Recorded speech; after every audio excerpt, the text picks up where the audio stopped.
Happy New Year, everybody. The ball done dropped. It's 2020. I'm excited.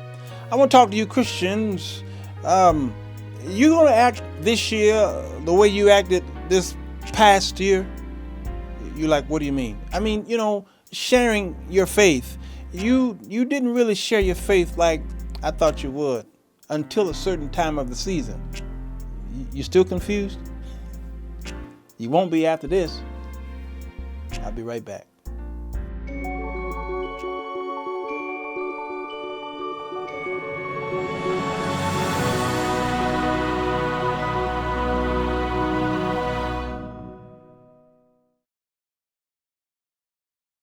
Christmas, New Year's, same fight, different year. Could it be that fighting over the validity and manner in which we celebrate Christmas is a distraction? This season's greetings versus Merry Christmas issue that we embark upon each and every year never cease to amaze me. The one thing that believers have to remember during this celebratory time of the year is that December 25th is not Christ's birthday. It is, in fact, a day in which Christians have set aside to acknowledge his birth. Now, again, all my emphasis is on one word: Christians. Since when have Christians and non-believers ever been on one accord about everything? The world has its own designs for this holiday season, and it is, to celebrate themselves.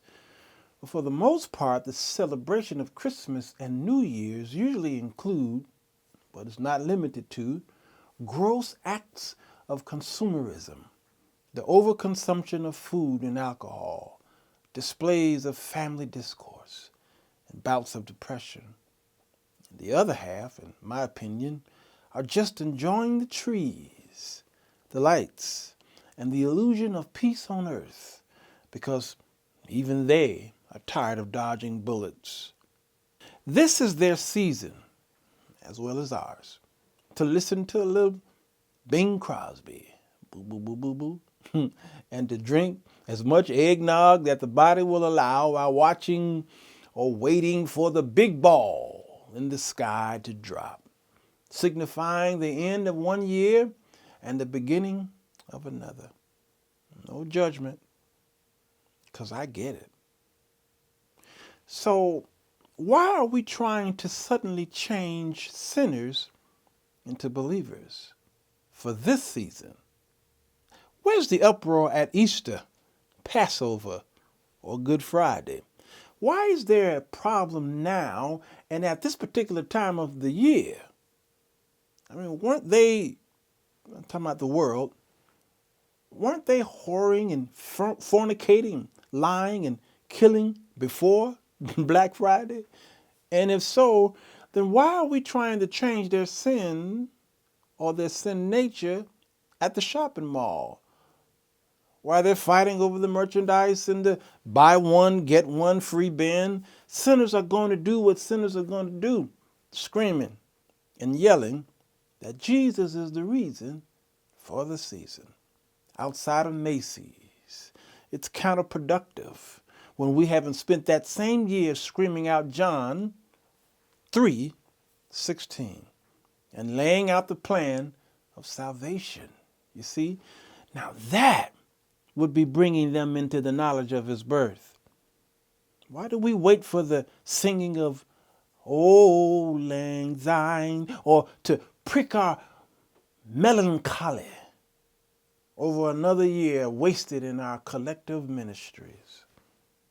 How can we expect non-believers to adhere to a core reality that many of them neglect and the other half hasn't accepted it? It seems that Christians constantly end up on the wrong end of the equation. We should not be trying to take back Christmas or any holiday for our safekeeping. We act as if the world has blatantly stolen something from us.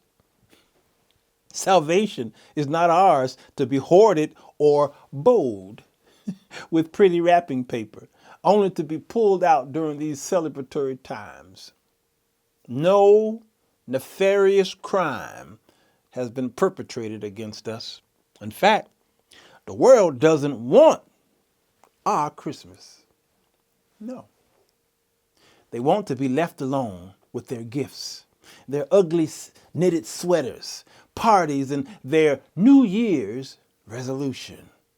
But somehow we misconstrue this rejection of our Christ and this Yuletide season into that of theft. Now, this attitude of ownership by us is noteworthy because he is not a commodity that rises and falls like the NASDAQ of Wall Street. His value is not cyclical. When we extend to the world the gift of Christ all year long, then that's Christmas. As we look toward the new year, it's time to throw out our possessive interpretations and embrace our commission. Our commission.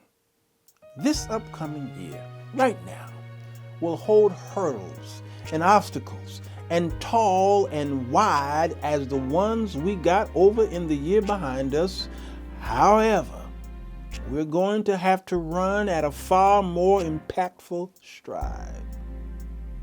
As the righteousness of Christ, let's focus our daily energies less upon that exposure of one another's nakedness and more upon exposing the naked truth of Christ to the dying world, in order that whosoever will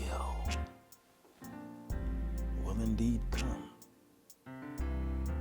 I'm just saying, Happy New Year.